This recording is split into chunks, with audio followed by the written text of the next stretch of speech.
Gums అనేవి bleeding gums అనేవి చాలా కామన్ అండి. మేజర్ గా ఏంటి అంటే మన ఇండియన్ పాపులేషన్ లో చాలా ఎక్కువ చూసుకుంటాం. సో బ్లీడింగ్ గమ్స్ కి చాలా రకాల కారణాలు ఉంటాయి. ఇది సీరియస్ మ్యాటర్. కొంచెం బ్లడ్ వస్తే గనక వన్స్ ఇన్ వైల్, అంటే వీక్ లో వన్స్, మంత్ లో వన్స్ చూస్తే గనక అంత సీరియస్ ప్రాబ్లం కాదండి. కానీ మనం రోజు బ్రష్ చేసిన ప్రతిసారి మనకి గమ్స్ నుంచి రక్తం వస్తుందంటే గనక అది సీరియస్ ప్రాబ్లం అండి. సో ఈ గమ్స్ బ్లీడ్ అవ్వటానికి కారణం ఏంటి అంటే అండి, బ్యాక్టీరియా అనేవి వాటి ఇల్లుల్ని చిగురు లోపల కట్టుకుంటే గమ్స్ అనేవి బ్లీడ్ అవుతాయి. ఎందుకంటే బ్యాక్టీరియా కిందకి చేరుకుని అక్కడ గమ్స్ ని, బోన్ ని తినేస్తూ ఉంటాయి. అవి తినేసే టైంలో ఏంటంటే చిగుర్లు వాపులు వచ్చి ఆ తర్వాత అందులో నుంచి రక్తం అనేది వస్తుంది. సో దాని వల్ల మేజర్ గా బ్లీడింగ్ గమ్స్ అనేది వస్తుంది. అండ్ ఇంకొకటి వచ్చేసి ఏంటి అంటే మనం బ్రష్ బాగా బలంగా చేసినా సరే గమ్స్ అనేవి రప్చర్ అయ్యి దాని నుంచి బ్లడ్ వచ్చే అవకాశం ఉంటుంది. గమ్స్ అనేవి బ్లీడింగ్ స్టార్ట్ అయిన వెంటనే డాక్టర్ని కలవడం చాలా మంచిదండి. ఎందుకంటే గమ్స్ బ్లీడ్ అవ్వటం మొదలెడితే అవి మిగతా అన్ని ప్రాబ్లమ్స్ కి స్టార్టింగ్ స్టేజ్. ఎందుకంటే బ్లీడింగ్ గమ్స్ ఇప్పుడే కదా వచ్చాయి, తర్వాత చూద్దాంలే అని చెప్పి మీరు వదిలేస్తే దాని వల్ల చాలా ఫ్యూచర్ లో సిచ్యుయేషన్స్ వస్తాయి. ఎందుకు అంటే ఈ గమ్స్ నుంచి రక్తం మొదలైంది అంటే కింద బ్యాక్టీరియా అనేవి చాలా స్ట్రాంగ్ గా తయారైంది.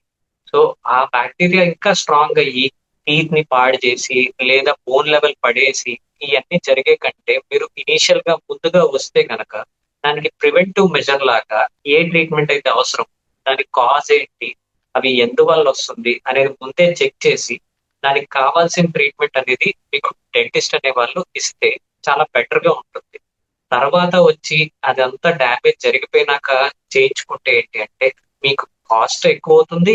అండ్ అదర్ థింగ్ టైం ఎక్కువ తీసుకుంటుంది. దానివల్ల మీరు పడే ఇబ్బంది కూడా పెరిగిపోతుంది. అదే ఇనీషియల్ గా వచ్చారనుకోండి, టైం తగ్గుతుంది, కాస్ట్ తగ్గుతుంది, అండ్ మీరే బెనిఫిట్ ఎక్కువ పొందుతారు. సో బెటర్ ముందుగా వస్తే చాలా ఈజీ అవుతుంది.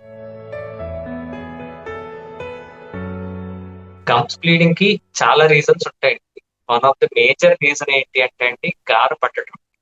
సో పళ్ళ మధ్యలో ఖాళీలు తయారవటం కానీ, పళ్ళ వెనక ఎల్లోగా ఫామ్ అవ్వటం కానీ, పళ్ళ మీద ఎల్లోగా ఫామ్ అవ్వటం కానీ దీన్ని గార అంటామండి.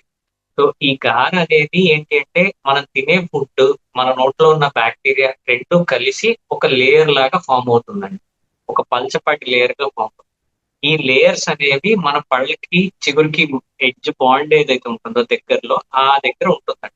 సో అవి అక్కడ కూర్చుని ఏం చేస్తాయంటే స్లోగా చిగుర్లు కిందకి జరుపుతాయి. సో చిగుర్లను కిందకి జరపడం ప్రతిసారి ఏంటి అంటే మళ్ళీ మనం అదే నెక్స్ట్ బ్రష్ టైం చేస్తాం కదండి. బ్రష్ చేసినప్పుడు కూడా చిగురులో నుంచి రక్తం అనేది స్లోగా కొంచెం కొంచెం వస్తుంది అనమాట. ఇది గమ్ డిసీజ్ కి స్టార్టింగ్ స్టేజ్ అంటాం. సో ఈ గారం వలన one of the major reason. మనం అందుకే యాజ్ ఎ డెంటిస్ట్ గా చెప్పేది ఏంటి అంటే ఎవ్రీ 6 మంత్స్ కి ఒకసారి చెకప్ కి రండి అని చెప్తాం. అండ్ ఎవ్రీ 1 ఇయర్ కి మినిమం మీరు క్లీనింగ్ అనేది చేయించుకోవాలి అంటాం. ఎందుకంటే ఈ క్లీనింగ్ చేయించుకోవటం మూలాన గార్ అనేది స్లోగా తగ్గిపోతుంది. దానివల్ల మీకు చిగురు నుంచి రక్తం రావడం అనేది కూడా బాగా రిడ్యూస్ అవుతుంది. ఇది ఫస్ట్ రీజన్ అండి. అండ్ సెకండ్ రీజన్ వచ్చేసి మనం బలంగా బ్రష్ చేయడం అనమాట. మనం బ్రష్ అనేది చాలా బలంగా చేస్తారు చాలా మంది. అలాంటి వాళ్ళకి ఏమవుతుంది అంటే గమ్స్ అనేవి స్మూత్ గా ఉండకుండా అవి రఫ్ అయిపోయి రప్చర్ అయిపోయి వాటి నుంచి రక్తం అనేది వస్తుంది. సో అలా కూడా రక్తం వచ్చే అవకాశం ఉంది. ఇవి టూ మేజర్ రీజన్స్ అండి గమ్ నుంచి రక్తం రావడానికి. బ్లీడింగ్ గమ్స్ కి ట్రీట్మెంట్ ఏంటి అంటే ఫస్ట్ థింగ్ వచ్చేసి అసలు మన గమ్ హెల్త్ ఎలా ఉందో చూసుకోవాలండి. అంటే గమ్ముకిను ఎముకకి మినిమం డిస్టెన్స్ అనేది ఉంటుంది. ఆ డిస్టెన్స్ కంటే లెంత్ గనక పెరిగింది అంటే గనక మనం ఆల్రెడీ పెరిడాంటైటిస్ లో ఉన్నట్టండి. సో పెరిడాంటైటిస్ అంటే ఏంటి అంటే అడ్వాన్స్డ్ గమ్ డిసీజ్ అని అనుకోవచ్చు మన భాషలో. So gum disease starting stage లో ఉంటే జస్ట్ క్లీనింగ్ చేయించుకుంటే సరిపోతుంది. ఆ తర్వాత కొంచెం ఒక చిన్న జెల్ లాంటిది మసాజ్ చేసుకుంటూ ఉంటే 2-3 మంత్స్ కి సెట్ అవుతుంది.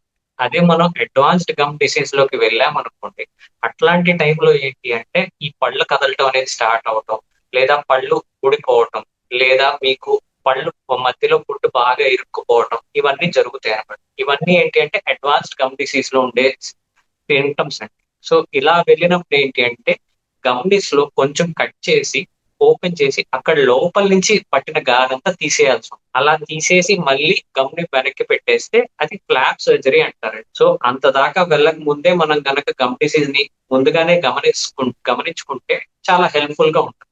అదే ఫ్లాప్ దాకా వెళ్ళిందంటే మీకు శ్రమ అనేది ఎక్కువ అవుతుంది. అండ్ ఏంటి అంటే ఇబ్బంది కూడా బాగా పడతారు. గమ్స్ రిలేటెడ్ డిసీజెస్ ని చాలా ఈజీగా ప్రివెంట్ చేసుకోవచ్చండి. ఇవి మనం డెంటిస్ట్ దగ్గరికి వెళ్తేనో ఏదో చేస్తేనో తగ్గేది కాదు. అసలు రాకుండా ఉండటం చూసుకోవటం మన చేతుల్లో పని అనమాట.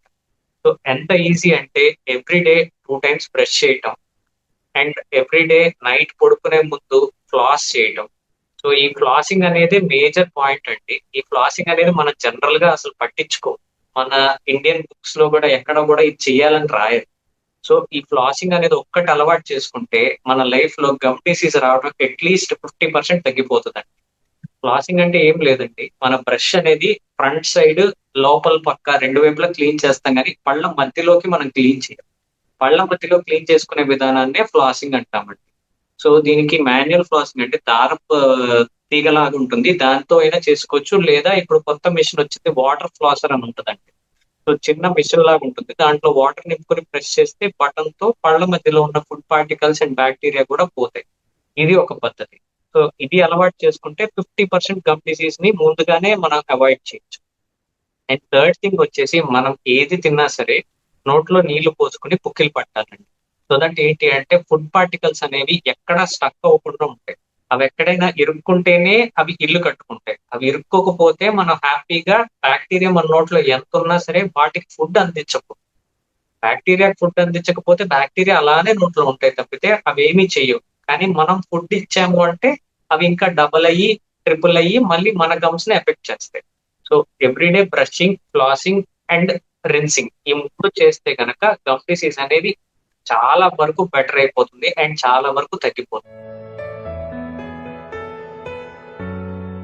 గమ్స్ బ్లీడ్ అవుతుంటే బ్రషింగ్ అనేది సాఫ్ట్ గా చేయాలండి first thing. And second thing వచ్చేసి మనం వాడే బ్రష్ ఏంటో కూడా చెక్ చేసుకోవాలండి. మనం వాడే బ్రష్ లో 4 టైప్స్ ఉంటాయండి: hard, medium, soft, ultra soft. ఒకవేళ బ్లీడింగ్ గమ్స్ ఉన్నట్టయితే ఐదర్ సాఫ్ట్ కానీ అల్ట్రా సాఫ్ట్ బ్రషెస్ కానీ అన్ని బ్రాండ్స్ లో దొరుకుతాయండి. అవి తీసుకుని ఎక్కువ ప్రెషర్ లేకుండా మనం చేయాలి. అండ్ ఇంకొక చిన్న టిప్ ఏంటంటే అండి, మనకి ఎప్పుడైతే గమ్స్ బ్లీడింగ్ స్టార్ట్ అవుతాయో స్లైట్ గా పెయిన్ అనేది కూడా వస్తుందండి. అవి పెయిన్ వచ్చినా సరే మన ఇండెక్స్ ఫింగర్ అంటే చూపుడు వేలు తీసుకుని మంచిగా క్లీన్ చేసుకొని గమ్స్ ని మసాజ్ చేయాలండి అన్ని వైపులా. ఇది మనం రోజువారీ అలవాటు చేసుకుంటే గమ్ గ్రోత్ అంటే గమ్ పెరగటానికనే చాలా వరకు సహాయపడుతుంది. సో ఎవ్రీ డే పై చిగుర్లని కిందకి, కింద చిగుర్లను పైకి మసాజ్ చేస్తూ ఉంటే బయట వైపు లోపల వైపు రెండు వైపులా మసాజ్ చేస్తే గమ్స్ అనేవి తొందరగా పెరుగుతాయి. వాటికి ఏమైనా ఇన్ఫెక్షన్ ఉన్నా సరే తొందరగా బయటకు వచ్చేస్తుంది. సో దాని వల్ల మనం కొంతవరకు గమ్స్ కి వచ్చే బ్లీడింగ్ ని తగ్గించుకోవచ్చు. అండ్ సాఫ్ట్ బ్రష్ వాడటం కూడా చాలా హెల్ప్ అవుతుంది. సో మాక్సిమం బ్లీడింగ్ గమ్స్ రాకుండా ఉండాలి అంటే ఒక మేజర్ థింగ్ ఏం చేయాలి అంటే అండి, ఎవ్రీ 6 మంత్స్ కి డెంటిస్ట్ ని విజిట్ చేయాలి. అంటే ఏదో ట్రీట్మెంట్ చేసేస్తారని కాదు కానీ అండి, అక్కడ ప్రాబ్లం ఏమైనా ఉంటే ముందుగా ఐడెంటిఫై చేయొచ్చు. ఎందుకంటే prevention is better than cure అంటాం. మనం ముందుగా చూసుకుంటే ఏంటి అంటే అది తక్కువ టైంలో తక్కువ ఎఫర్ట్ తో అయిపోతుంది. అదే మనం లాస్ట్ స్టేజ్ లోకి వచ్చినాక చూసుకుంటే కనుక ఏంటి అంటే చాలా ఇబ్బంది పడతాం. సో ఎవ్రీ 6 మంత్స్ కి మనం చెకప్ అనేది చేయించుకుంటే అక్కడ ఏమైనా క్లీనింగ్ అవసరమైనా ఆ డెంటిస్ట్ అనే వాళ్ళు చూసి చేస్తారు. సో దట్ ఏంటి అంటే మీ గమ్ డిసీజ్ అనేది ఎక్కువ అడ్వాన్స్ స్టేజ్ కి వెళ్లకుండా ముందుగానే మనం కట్ డౌన్ చేయొచ్చు.